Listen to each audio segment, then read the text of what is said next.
So, good afternoon, everyone. My name is Erica Wagner. I'm the Assistant Director for Community and Civic Engagement at SUNY New Paltz and also the President of the Board of Directors with UlsterCorps. I want to thank you all for joining us today. This is a couple of different things. It's a video premiere of a project that was worked on by 6 students from SUNY New Paltz as part of our alternative spring break program. Typically for alternative spring break, we go out into the community and we're hands-on and we do lots of work for the entire week. And this year we had to split it up a little bit and do things differently. So we've tried to remain flexible, just like so many of the nonprofits in our community have tried to remain flexible. So this is resilience in the time of COVID, specifically about nonprofit resilience within the Ulster County region, which does include, we have one organization that specifically works in Dutchess County, but lots of collaboration. This is also the annual UlsterCorps Service Summit. For those of you who've attended that in the past, it's usually a half-day program held on the campus of SUNY New Paltz, and because of COVID, we can't hold that this year. So we welcome you to this event, which is technically the UlsterCorps Service Summit in a premiere of a video. So we're going to watch the video today that was prepared by this group of students, and then we'll have some time available for question and answer from the organization representatives who were interviewed as part of the project. So we would like to, first of all, thank the organizations for their interviews. We have representatives from the Kingston Emergency Food Collaborative, Rondout Valley Food Pantry, Catholic Charities, Red Cross of Eastern New York, Dutchess Outreach, and the New Paltz Youth Program. We would also like to thank Rachel Quimby, who's a New Paltz class of 2020, for bringing her editing skills to the project, and to Neve Hoban, who's also a New Paltz alumna, for coming in to speak with our students about storytelling. So I'm going to go ahead and share my screen, and hopefully this all works correctly.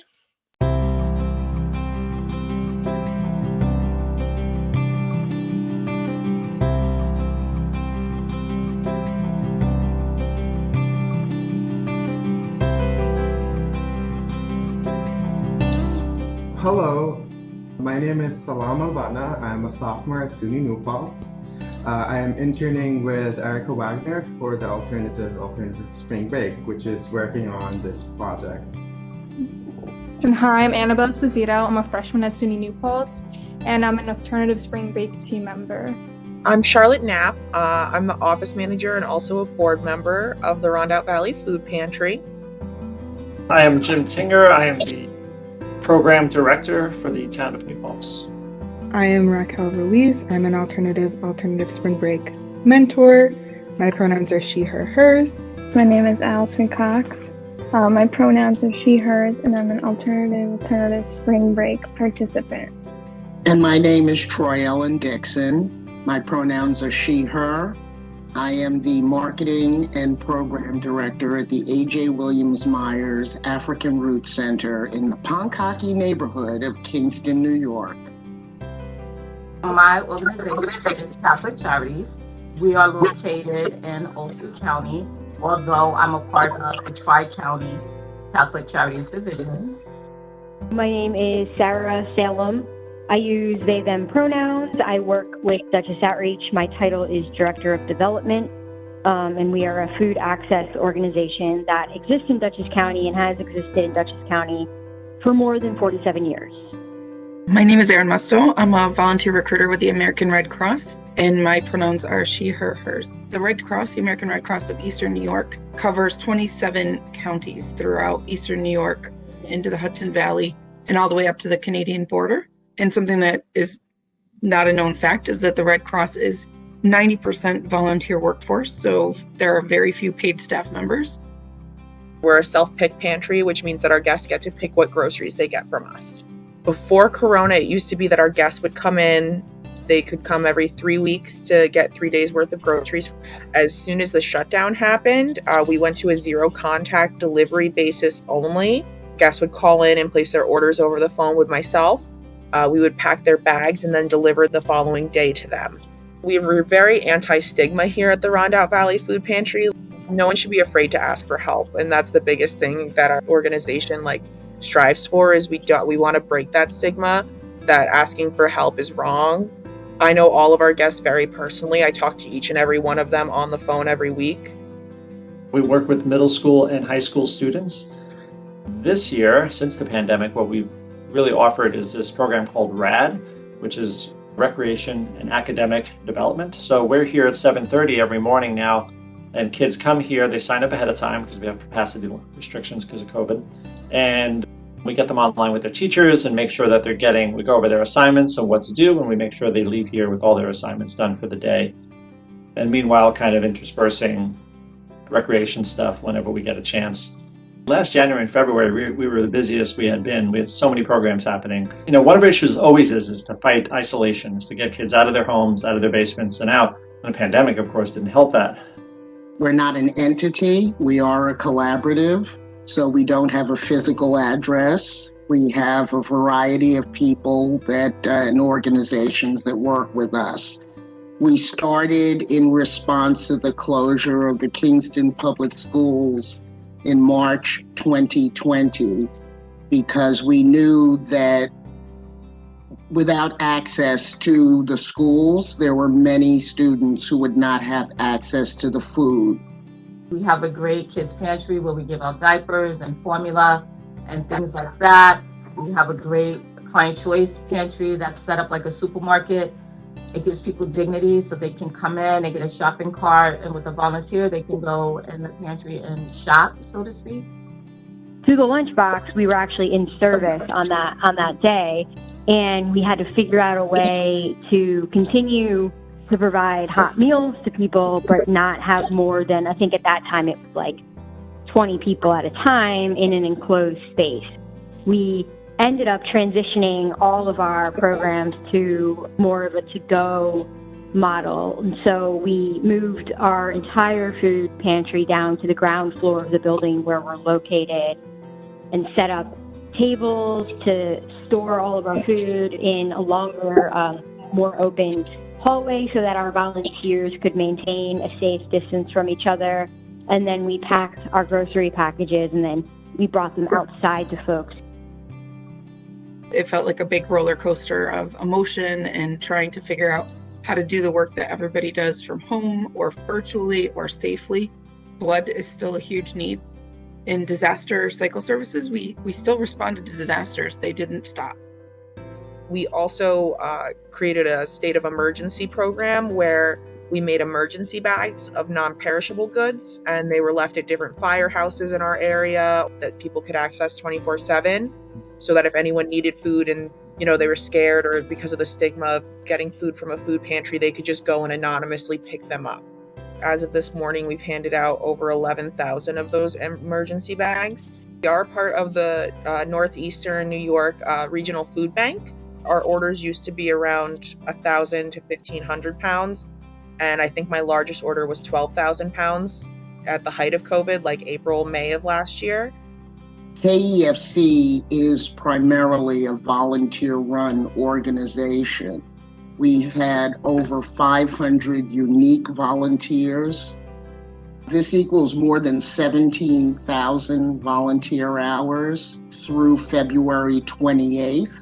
And also, when we think of the unpaid value of that work, it's over $473,000 of volunteer time.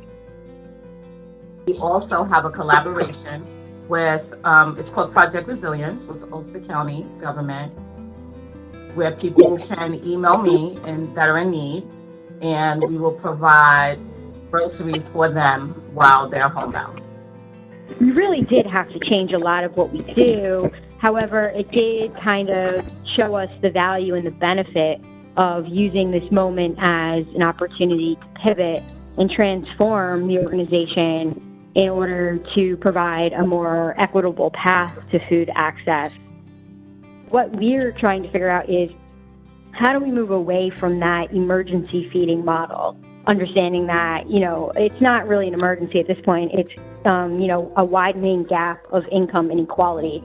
It's that folks aren't receiving support. It's that folks have been historically marginalized and kind of held back from achieving opportunities and aren't able to, find viable employment so that they can feed themselves and their families, and let alone, pay for rent or healthcare bills or whatever else comes up.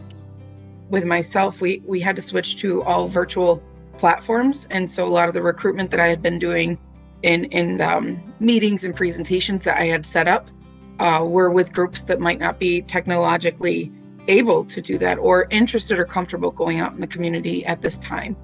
But there's been some great benefits in that. There's increased attendance in our chapter meetings, be able to virtually present to our organization. We have had some fascinating diversity inclusion trainings and speakers present about the diverse cultures in our region. A lot of those presentations wouldn't have been able to happen in the world that we lived in. We also have a school backpack program. The way it used to work was that families would sign up through the school nurse to get their kids' weekend backpacks. We've almost hit 250,000 meals within all of those bags. We just hit, it was 200 years worth of food we've given out as of this morning. If you do 3 meals a day for one person, it equals 200 years is how much we've given out. And that's in the 367 days since we first started distributing after they shut down the schools. The Hodge Center follows the KCSD calendar. So during the winter recess, for example, they were closed, but we still needed to feed people. So members of our team reached out to individual restaurants. Nobody said no. Everybody said yes. The Anchor in Kingston, I don't know if you're familiar with that, but they provided nearly 170 meals for Thanksgiving Day and the day after Thanksgiving. The way the Anchor was able to do that is because they were preparing Thanksgiving dinners that people, could take out. And they said, just pre-order.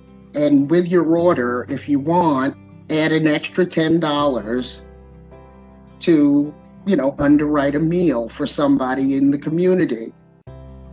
I think they got over 250 meals underwritten, and the additional meals went into the community fridges.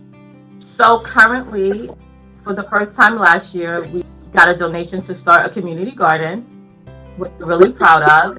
Whatever we yield, we put back into the food pantry. And this year, our focus is on doing a salad garden, and we'll do workshops to coincide to show people this is how you can do a planter garden at home. We also are partnering with Mutual Aid of Kingston, where we would provide items to people who are either not mobile or not able to come out.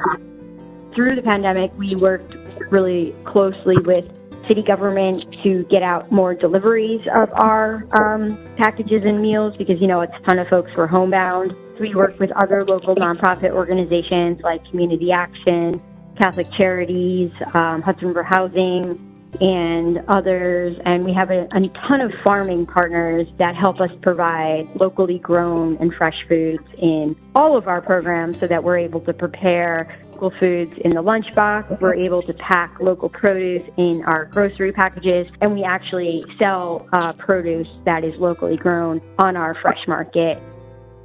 The mission of the Red Cross is to prevent and alleviate human suffering in the face of emergencies by mobilizing the power of volunteers and the generosity of donors.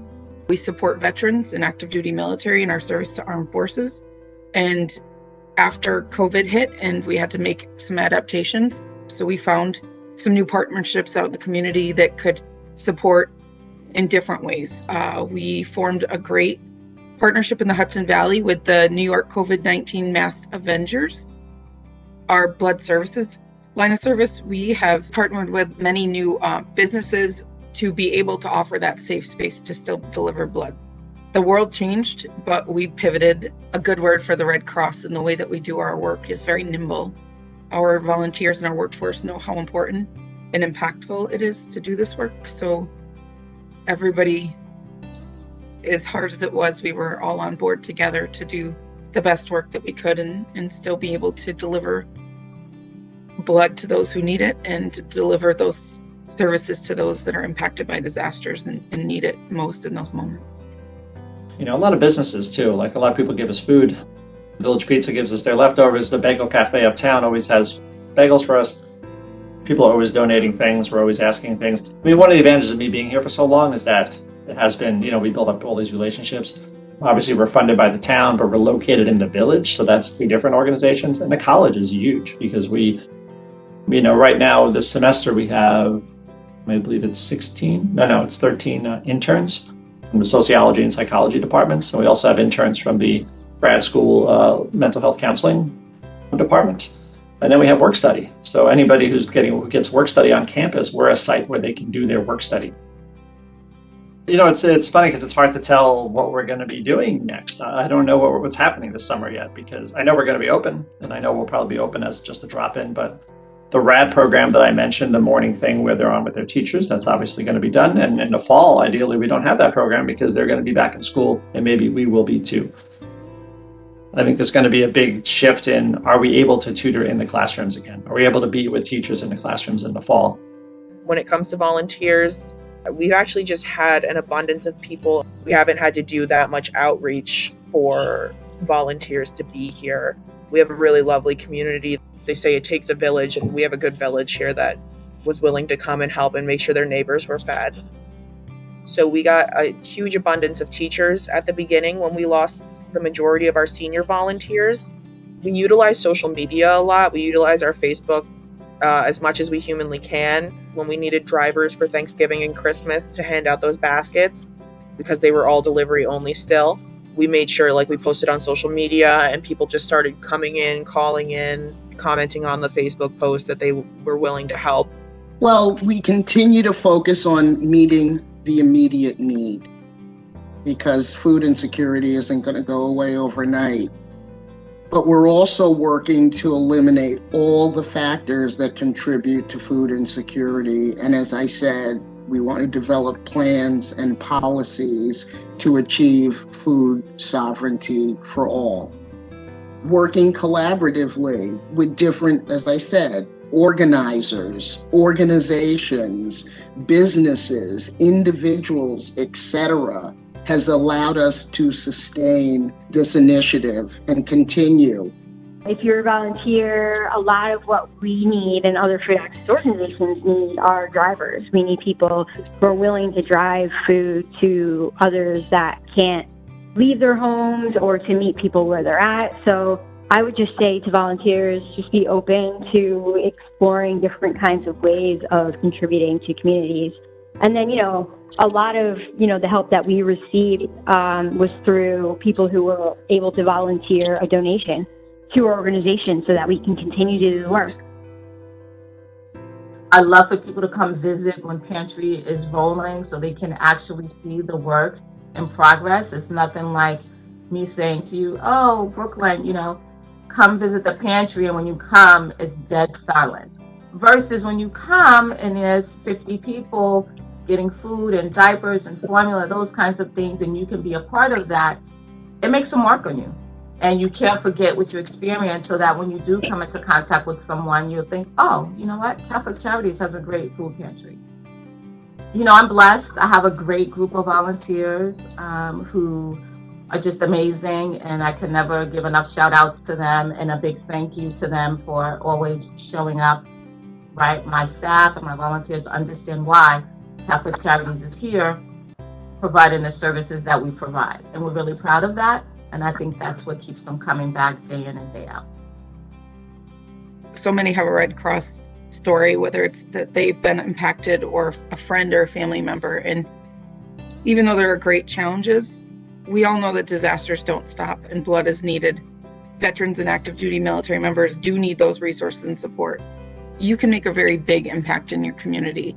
It feels good knowing that your time and energy and your spirit are involved in a mission that supports your community. Stay nimble, because the unexpected is expected to happen, and it will. We move at the speed of trust, we say, and we're coming from a place of abundance.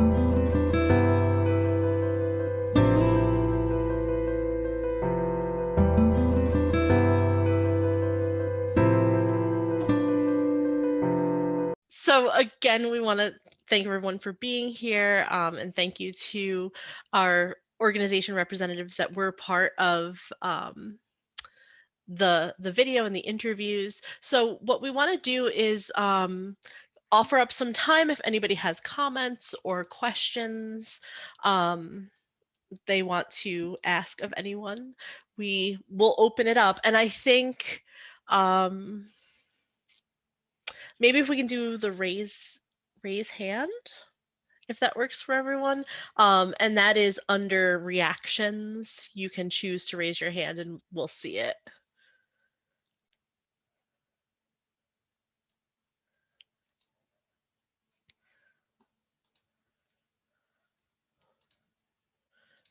Maybe, hopefully.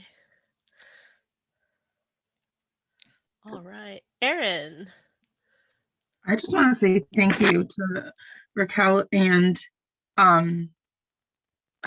Allison. They worked on this project and it was really nice to get to meet them and to talk to them. And I think it was a really special way to spend their spring break in the world that we live in now.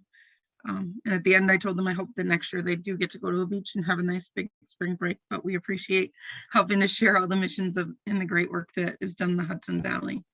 So.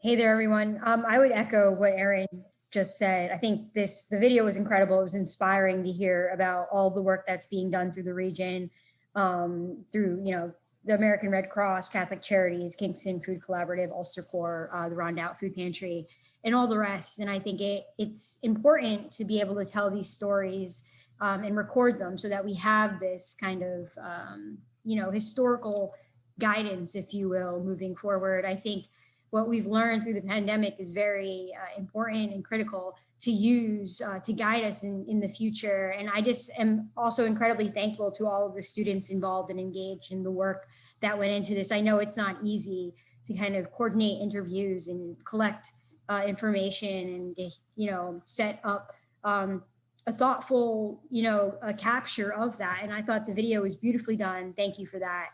And thanks for featuring, the work of Duchess Outreach. And I do hope that once, we're able to gather, that y'all will come out and see what we're doing. And I'm excited to go and visit, all of the other organizations, what they have up and running, understanding that we partner together, but we don't often gather. And now I think through the pandemic, I've been itching to go on field trips once we're able to. So I too also echo the fact that I hope everyone gets a beach vacation very soon.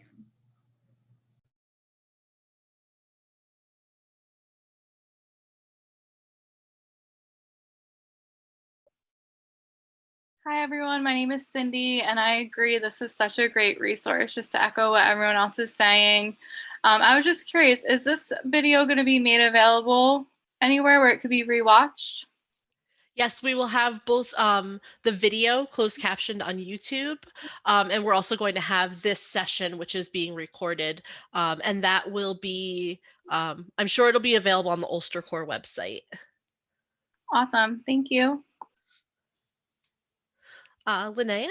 my husband and I deliver food for People's Place, and it is always impressive to see the operation there.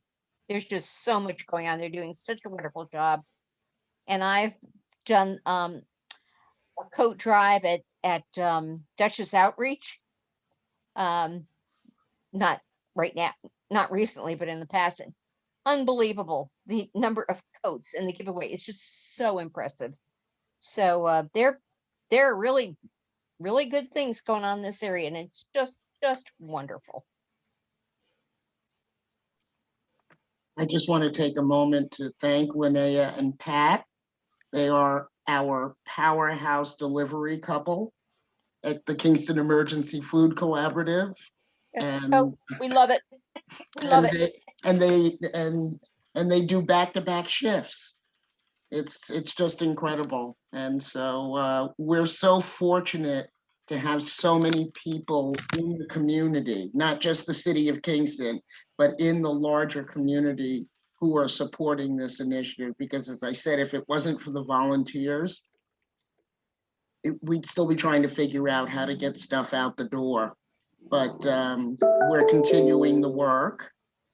And thank you for the support that we get in this community. We appreciate it.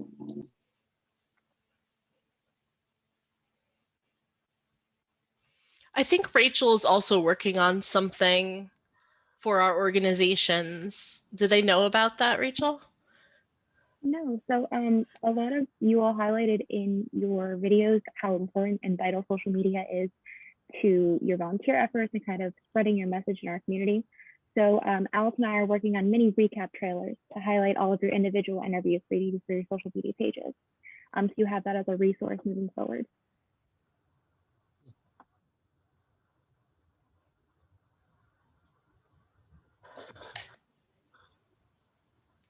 Rocky, I see your hand raised. Hi. So a quick question for everybody. So the point of all of this was just kind of like resilience and the nonprofits in our community. And I think that everyone kind of covered the initial pivot that needed to happen in the beginning of March and like end of March, beginning of April of last year. And I was just wondering if you guys could speak to how you've had to continue to pivot and kind of change what's going on to stay in compliance with CDC guidelines, and then also what the community needs.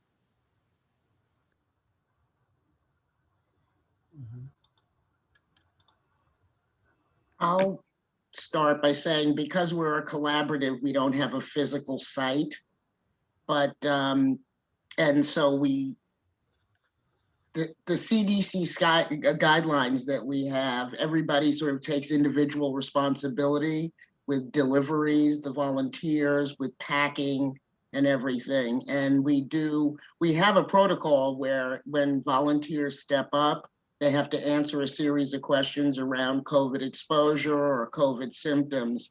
And even with our volunteers, 2 days prior to their shifts, they are confirmed, and then they're asked those same series of questions. So there's that. But I think one of the things about us is the reason why we continue.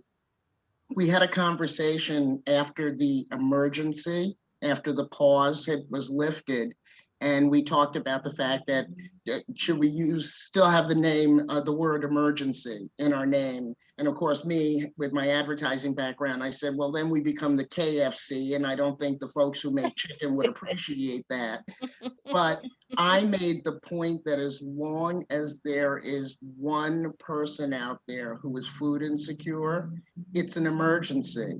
This has been an ongoing emergency that was highlighted by the pandemic, and it's brought together individuals, organizations, organizers to start really addressing some of the systemic issues that support that, whether it's mental health, whether it's lack of employment, it's housing insecurity or whatever. There are a lot of reasons why people still need this support, even though we're not in the thick of things as we were last year. So just me to jump in. My name is Hector Morel. By the way, I'm Director of Social and Human Services for Catholic Charities. I'm standing in for Dominique. She's not feeling well today. I am also a New Pulse alum. Uh, so 95. So just put that out there. Um, so we had to pivot, of course, and we started with a contactless delivery system, and also having a contactless pickup system in the office. So we had those two systems going in place. As Dominique mentioned in her video, we also joined the Project Resilience initiative, and we delivered food. So we became very mobile, right? So it's like, I know the word was nimble, but that's what we did. We would just go out there and deliver food, and now at this point we're actually doing mobile pantries, and what that looks like is a contactless way for us to have people pick up food. We get donations from the food bank, and we actually find the location, and people drive by, and we, according to the how many members in the household, we load up their trunk with food, and that's what we do. I think one of the things that it also highlighted was um, the need in our communities. I think that's one of the things and and how there are communities that uh, we assume that they're benefiting from some kind of a public subsidy or something like that, and they're really, that doesn't mean that they actually are food secure, you know, and a lot of times people think about, well, aren't these their subsidies and things like that to help them, but it's still not enough. It really isn't, So that's a big focus.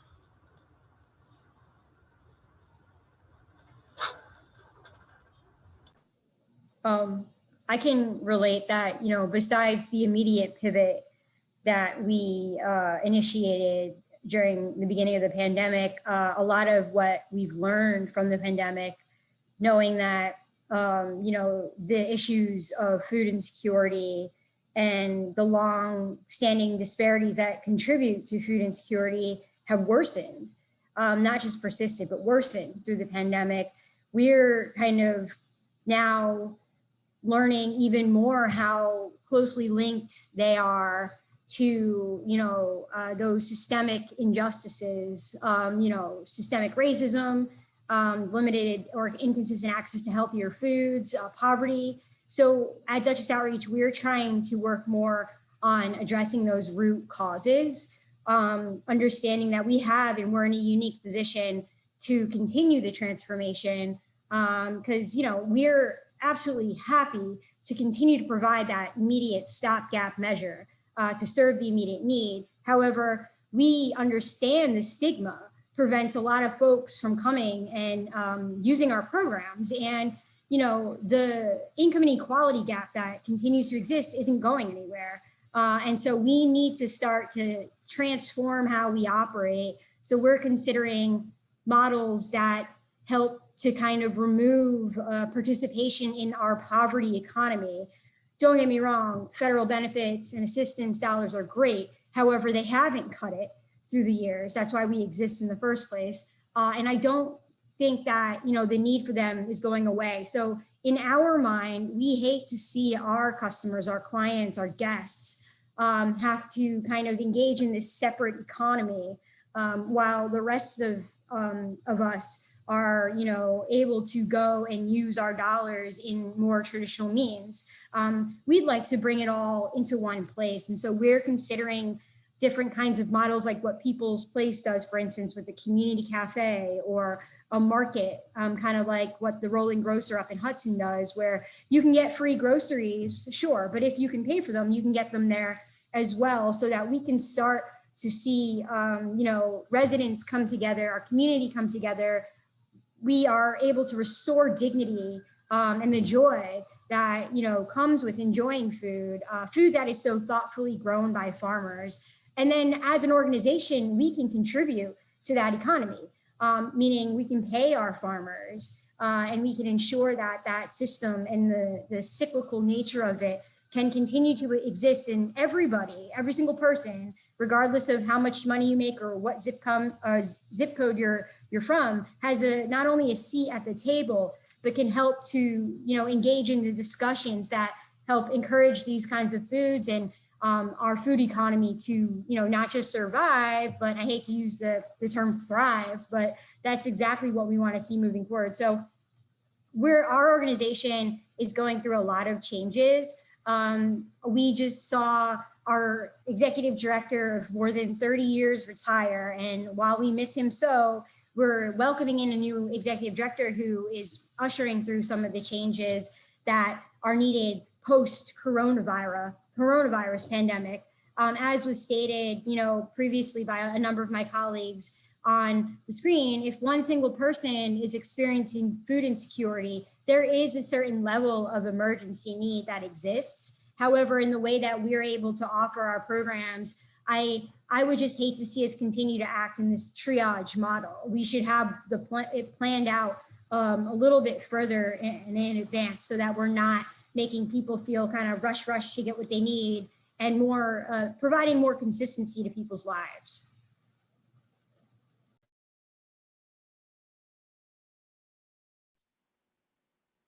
All what you said, Sarah. Thank you.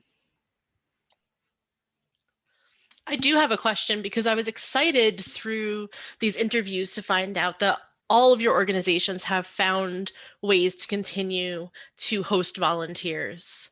And I know at the beginning, we kind of had this expectation that like a couple weeks will be good. And so maybe I know some organizations kind of stopped taking volunteers for a little bit, but as you've been able to continue bringing people in, what have you done, or have you been able to find ways to make sure that the volunteers know how important they are to your organization? Do you have any best practices for doing that? I would say at the American Red Cross, we were strongly encouraged by our national peers and national leaders, but also our local and regional leaders to just take this time to reach out to our volunteer workforce and get a pulse. And so a lot of us as staff or volunteer supervisors, it's become like a best practice for us to check in more and not check in like, can you take care of this for me? Like really check in. Like I'm constantly impressed and honored, like very proud of our volunteer workforce. They've been amazing. The mission of supporting people when they have a fire or veterans or supporting blood drives is like ingrained in them. They know the importance. And so we've taken a big stance on making sure, for myself and a lot of our teams, just sending out thank yous, sending out little packages, and finding creative ways to really personally thank people. And that's and engage. And we've done some fun virtual things if we can, but I do really miss fun engagement, like pizza parties and ways to honor people and have fun with people. But another year. So at Catholic Charities, we just kept the channel of communication, and we also did check-ins with those with the volunteers. Many people have suffered loss, right? Either the loss of their day-to-day, but also family members, and it was important for us to reach out to make sure that they were okay and be a resource to them also, if things were going on, and support network. And I think that was one of the very important pieces during the whole pandemic. The other The other thing we did is that we made a big deal about them coming back, because what now we have, and we you know, we let them know how important they are. I mean, the reality of the case is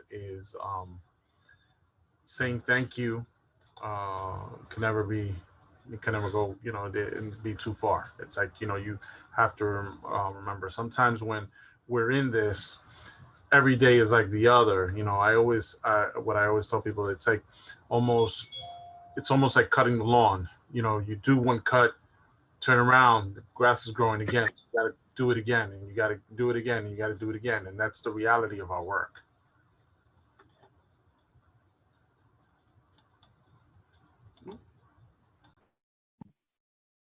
I just have a quick question. I spoke before. My name is Cindy, and I actually work for Covenant House New York in Manhattan and recently relocated. So I'm now living upstate, and it's very interesting to learn about the more local nonprofits to the area I grew up.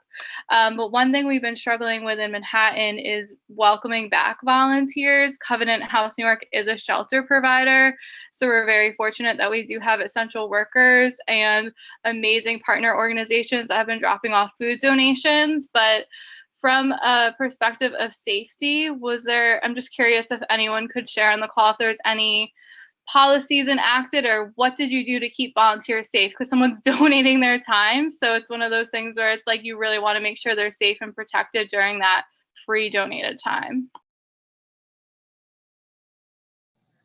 Yeah, I mean, I can comment. We have an incredible manager of volunteers, Naisha Gibbs, who created an entire safety COVID protocol manual for our volunteers and helped us, you know, keep a core team of volunteers through the pandemic. Part of the reason we moved our programming down to the ground floor of the building that we operate in is so that we had enough space to socially distance folks. And so through the pandemic, we were doing temp checks.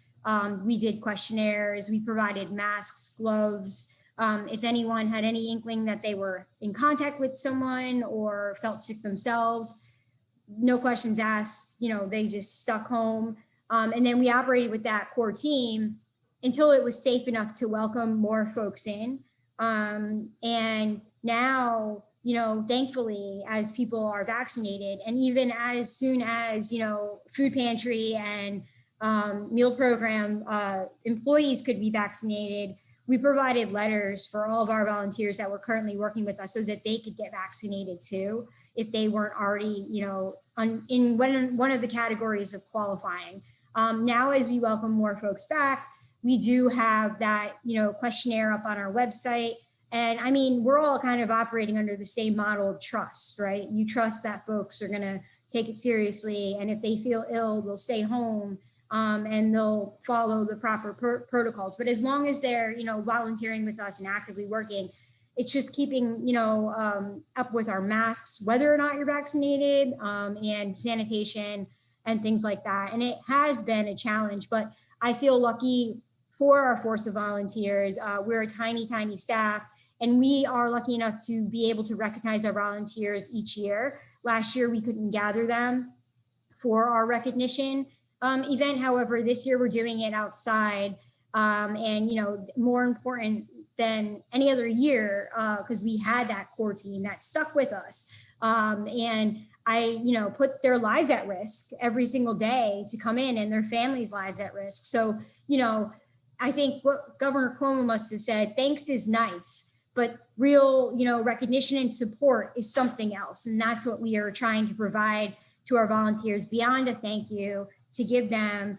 even greater recognition of what they've provided, not just to us, but to their community, understanding the risks that were involved. But it's always kind of changing and morphing. But again, I feel that our manager of volunteers handled it very well. And we didn't have, you know, one really, we had all healthy folks. I'll knock on wood right now, because as I say that, I'm like, maybe I shouldn't say that. Everyone stayed healthy, thankfully. And that's because, you know, of our team and our ability to kind of put into place procedures that were being recommended to us, but fast enough to really prevent any kind of illness. Thank you, Sarah.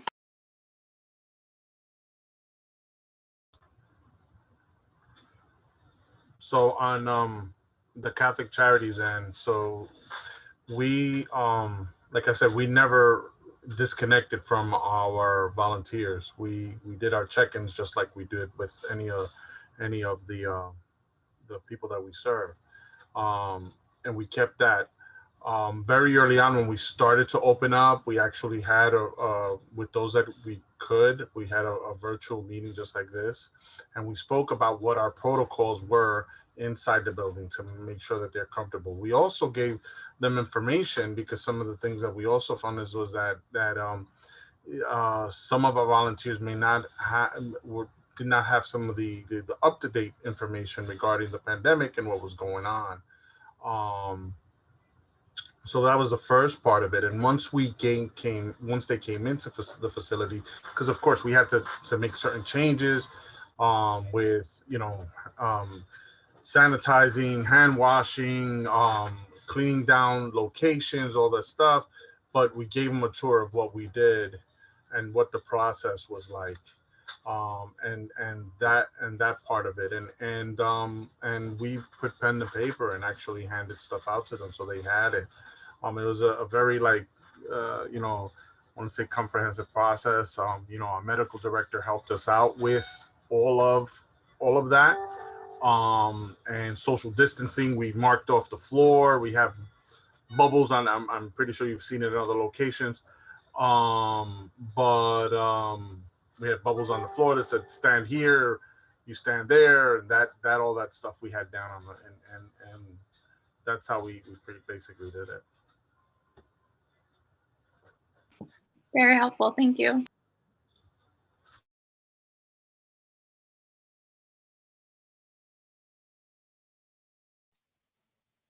Our team came up with some questions earlier this morning. Rocky, is there anything that we had questions about left?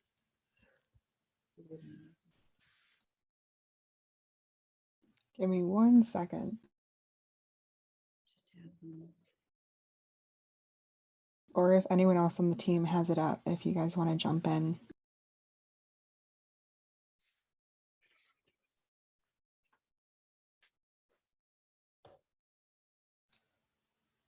Sue and Rick, did you have a question? Yeah, on the off chance that anyone that's here today is not aware of what UlsterCorps does to thank its volunteers from not only UlsterCorps, but so many organizations in the region. On Martin Luther King weekend, they host and organize a thank you party for the volunteers in the area. And having been to several of them, the interaction between different volunteers that have never had a chance to talk to other volunteers in different agencies, and then be thanked by various representatives and organizations throughout the county, and the ready and willing offers that are made by local businesses to support that activity, I think is a striking model for a way to extend, for the county to extend gratitude. So if you are not familiar with this particular event, you might want to get further information from UlsterCorps. Thanks. Thanks, Rick. And this year, UlsterCorps was able to host this event. Usually it's a big event inside with like music and lots of food and prizes and giveaways and lots of talking, and it's really lively and wonderful. And this year we weren't able to hold it indoors, so we did a drive-through event where we had like goodie bags and people could drive through and be handed a goodie bag of thanks. So I know a couple of organizations mentioned the word nimble, flexible, nimble, and I think that's a good example too. And it's just amazing to me to see how flexible the organizations have been, but also volunteers and their willingness to trust, as Sarah was saying, trust the organization and trust each other to come out and to continue to do the work that's needed for our community. And I know that a lot of our community focus really a lot of times tends to be food insecurity. I think that that's one of our struggles, but we've seen that kind of branch into a whole bunch of other things that have really come to light, especially with schools being out and kids not being able to be fed through school, and parents and guardians having to stay home or find somewhere for their children during the day while school wasn't in session. So it's been really interesting for me, as a non-parent, but it's been very interesting for me to see the flexibility of just kind of everybody in the community, but especially how the nonprofits have come through to help everyone out. Well, I know in the city of Kingston, for example, a lot of the community organizations that support children in the community all the time really stepped up to have programming to support the remote learning when children were out of school. And that includes Center for Creative Education, Boys and Girls Club, Rondout Neighborhood Center, Everett Hodge Center, YMCA. I'm sure I'm forgetting somebody, but many of them supported it. And one of the things that is, it's almost like it's a public-private partnership that is supporting the Kingston Emergency Food Collaborative, because it's not just our partners like People's Place and Catholic Charities, which are providing groceries, or the Hodge Center, which is doing meals, or we actually had a ramp up program started in Feb, will end in May, with meals, additional meals from the Farm Bridge. But we've got, I'll use Farm Bridge as an example. We are picking up meals 5 days a week. And we first said, oh, we'll get volunteers, but we realized that that probably wasn't the most effective way to do it. So we reached out to folks in the community who have big vans, like the KCSD has the Buildings and Grounds van, and Parks and Rec has a van, and essentially asked them, will you be willing to pick up every Monday or Tuesday, Wednesday, Thursday, Friday for the next 12 weeks? And everybody said yes. And so they're volunteering the driver, the gas, the van. These entities are supporting us. And so, like I said, there's just such community. I haven't lived in Kingston very long, but people, oh, I know we're getting close, but people that I know who grew up here said this is the closest and the most connected that they've seen this community as a result of this. And even though we're coming out on the other side, it's not letting up. People are hanging on to that because they learned that's the way you help everybody in the community.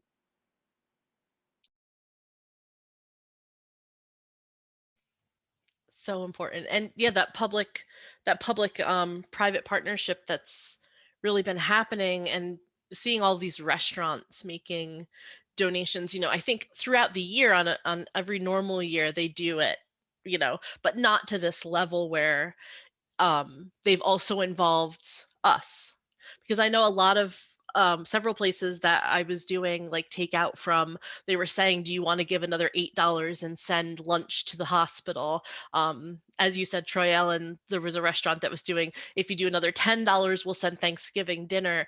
And I think as someone who has not been out volunteering out in the community for the last year, that was a way that I felt that I could kind of make up for that and make a difference. So I'm happy that people are going out and volunteering in person, but kind of giving those other ways has been important for me, and I'm sure for a lot of other people.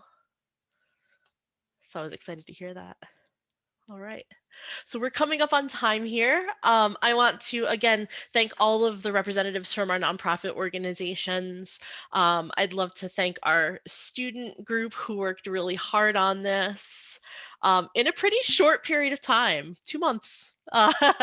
We got this all done as volunteers. Again, Rachel for her editing magic, and all of you for coming and attending today. So again, we will have the video that we showed early on YouTube, closed captioned sometime next week. And we will also edit a couple of things out of this video and also share this meeting as well, because I think that the Q&A really brings to light some important points. So thank you all so much for your time today, and have a wonderful rest of your week. Bye, everyone. Thank you. Bye. Thank you, UlsterCorps. Yes, thank you, UlsterCorps.